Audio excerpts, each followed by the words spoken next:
যারা ভিডিও দেখছেন, যদি আপনার অন্ডকোষে ব্যথা করে আপনি কি মনে করবেন? আছে না যে অন্ডকোষে কি কি ত্রুটি হইতে পারে? অনেকেই জানতে চায় যে একটা অন্ডকোষে কি কি ত্রুটি হইতে পারে।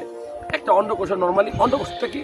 অন্ডকোষটা হলো আমাদের পুরুষ অঙ্গের নিচে দুটা টেস্টিস বা বিচি আমরা বলি গ্রাম বাংলার মানুষ। অনেকে তো আলুও বলে, অনেকে কিন্তু ওই যে চরিত্র খানা বলে যে আলুর দোষ বলে। হ্যাঁ, আসলে দুষ্টামি করে বলে। মূলত অন্ডকোষ থেকে আপনার শুক্রাণু তৈরি হয়। এই যে বীর্য, এই বীর্যটা কোথায় তৈরি হয় কে বলতে পারবেন? আপনি কি জানেন কি কি থাকে?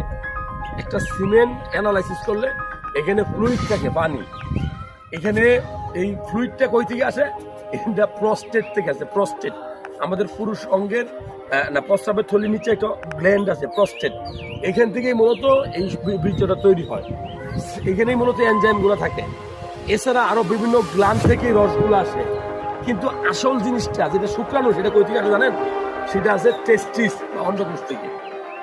এই যে সিমেন্ট যদি আপনার কমে যায়, শুক্রাণু যদি কমে যায়, বীর্য যদি কমে যায়, আপনার মাথায় তো বাস পড়ার কথা। আপনি হাসেন, ভিডিও দেখে আপনি হাসতেছেন। আরে একদিন বুঝবেন যেদিন আপনি এই রোগে আক্রান্ত হবেন, আপনার ফ্যামিলি আপনাকে 2-3টা বিয়ে করাইছে, আপনি বাবা হইতে পারতেছেন না। কারণ কি? আপনার জিনিস নাই। জিনিস নাই মানে কি?